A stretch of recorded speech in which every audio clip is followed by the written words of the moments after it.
Waalaikumsalam, silakan masuk, silakan duduk, Nak. Iya, Bu. Baik, selamat siang ya. Siang, Ibu. Gimana kabarnya hari ini nih? Alhamdulillah baik, Bu. Oh iya, gimana perjalanannya ke sini, lancar? Alhamdulillah lancar aja sih, Bu. Alhamdulillah, kalau lancar. Tadi dia sempat pulang dulu ya, ganti baju boleh lihat. Iya, Bu. Betul, Bu. Saya tadi pulang dulu ganti baju sama makan siang. Habis itu baru datang ke tempat Ibu. Oke, alhamdulillah kalau udah sempat makan siang dulu ya. Oh iya, benarkah ini dengan Nia? Iya, Bu. Benar. Kalau nggak salah kelas 11 MIPA 1 ya? Benar, Bu. Tapi di sini Nia udah kenal belum sih sama Ibu? Iya, Bu. Kenal dengan Ibu Dela, kan guru BK di sekolah. Masa sih dia nggak tahu? Oke, ya betul sekali nih ya. Siapa tahu kan belum kenal sama Ibu, sekalian Ibu memperkenalkan diri dulu. Udah kenal sih, Bu. Oh iya, gimana nih? Udah nyaman belum sama posisi duduknya? Sudah, Bu. Sudah nyaman.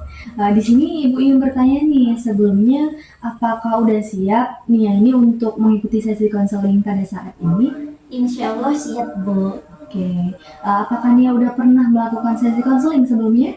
Belum pernah, Bu. Baru pertama kali ini. Oh, baru pertama kali. Tapi Nia apakah sudah tahu apa itu sesi konseling? Sudah tahu sih, Bu, tapi sedikit dan kurang paham lebih intensnya. Oke, boleh Nia jelaskan dulu apa itu sesi konseling menurut sepengetahuan Nila itu?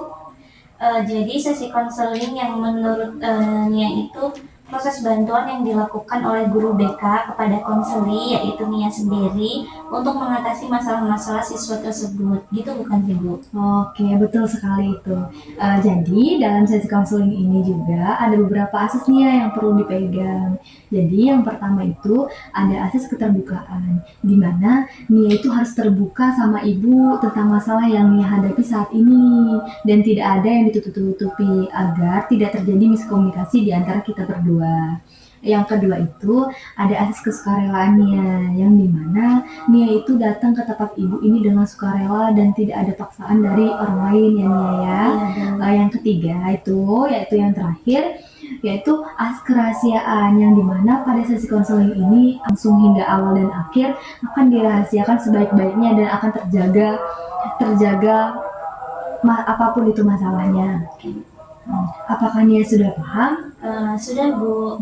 Oke, baik. Jadi sebelum masuk ke tahap inti, Nia akan menyempakati waktu yaitu sekitar 30-45 menit. Apakah Nia bersedia? Bersedia, Bu. Oke, baik. Sekarang boleh Nia ceritakan lagi apa yang membuat Nia ini datang ke tempat Ibu?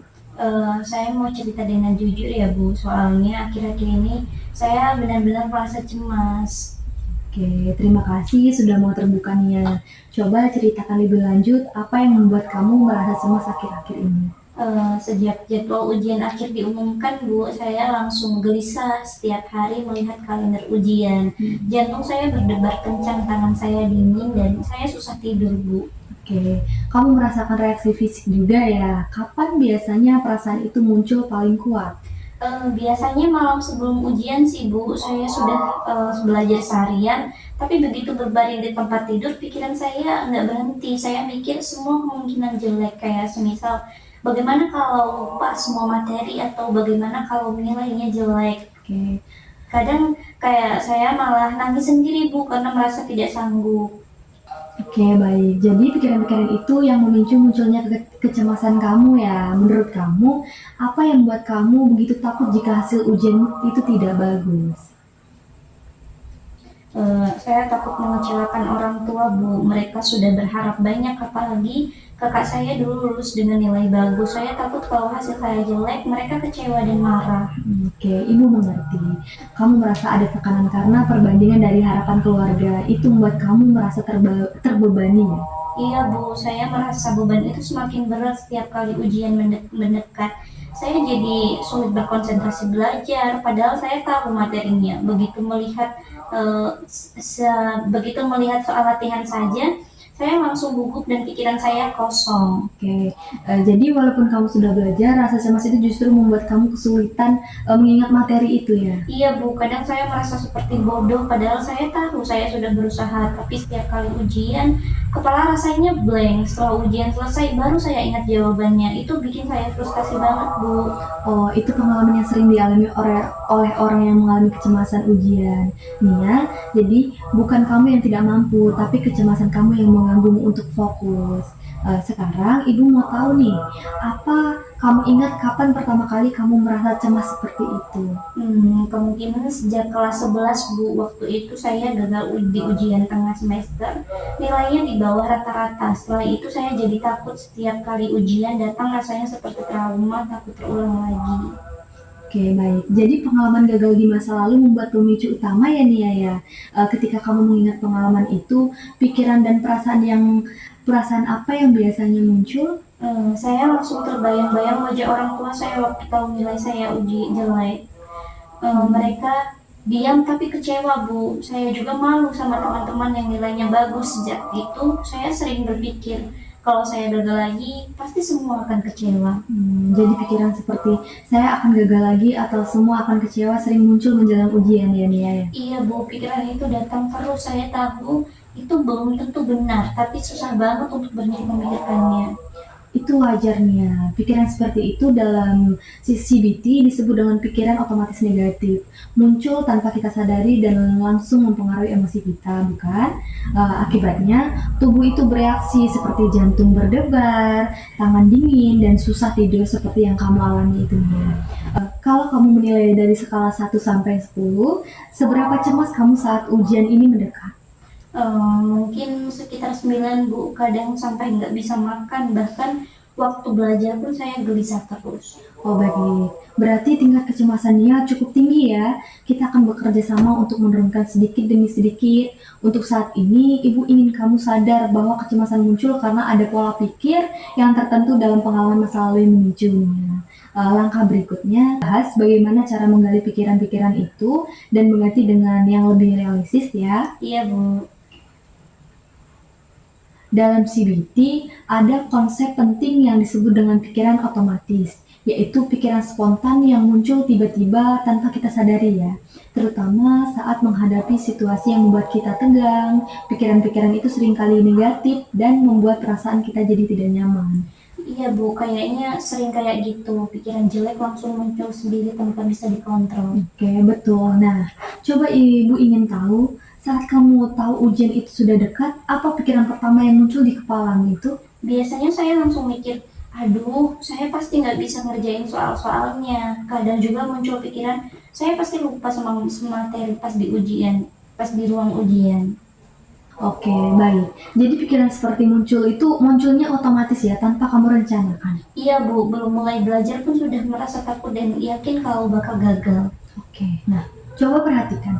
Ketika pikiran seperti itu muncul, apa yang kamu rasakan di tubuhmu dan di hatimu? Saya langsung cemas, Ibu, jantung berdebar, tangan dingin, kadang perut mules. Selain itu, saya juga merasa malas belajar. Soalnya merasa percuma gitu, kayak ngapain belajar kalau nanti juga nggak bisa gitu, Bu, pikir saya. Oh, jadi pikiran negatif itu tidak hanya membuat kamu cemas ya Nia ya, tapi juga mempengaruhi perilakumu, kamu jadi menunda belajar. Iya, Bu, rasanya kayak terjebak, semakin takut, semakin malas belajar, terus tambah takut lagi.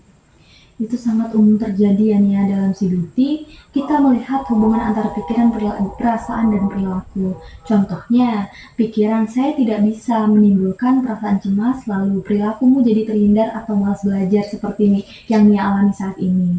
Kalau kamu biarkan, lingkaran itu terus berulang Nia. Iya, Bu, saya ngerasa banget kayak gitu. Oke, sekarang coba Ibu ajak kamu mengingat situasi spesifik ya. Misalnya malam sebelum ujian, apa pikiran yang muncul waktu itu?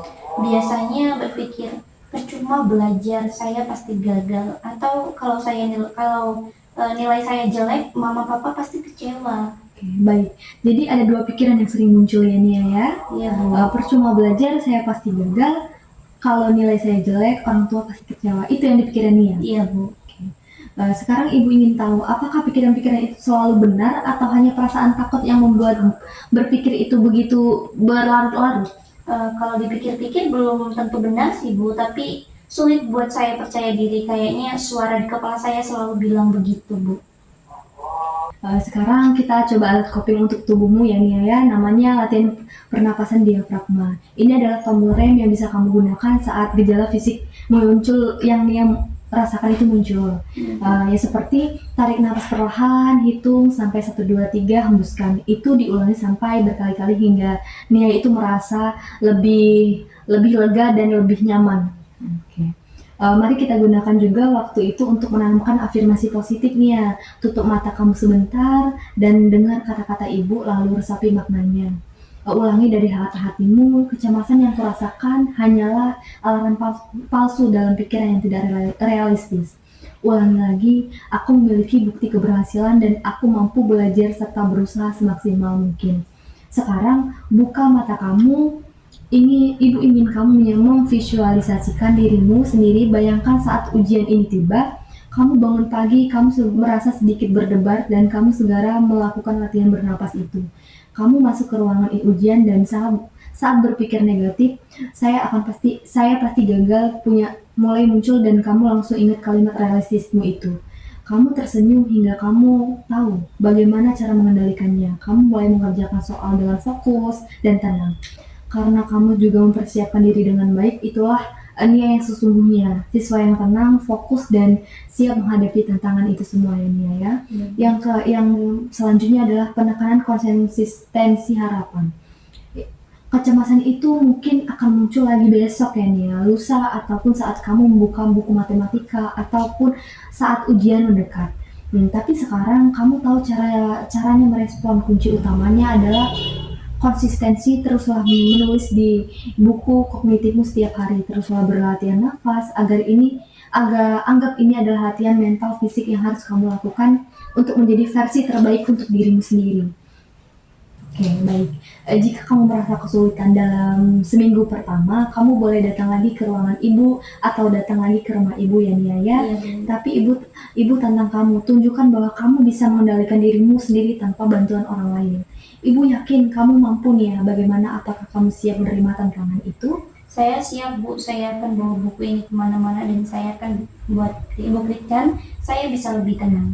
Bagus. Sekarang pergilah dengan kepala tegak, semangatmu untuk ujianmu dan semangat untuk hidupmu ya Nia. Terima kasih banyak ya Bu, saya pamit. Assalamualaikum. Waalaikumsalam, hati-hati di jalan ya Nia. Iya, Sukses Bu. selalu. Iya.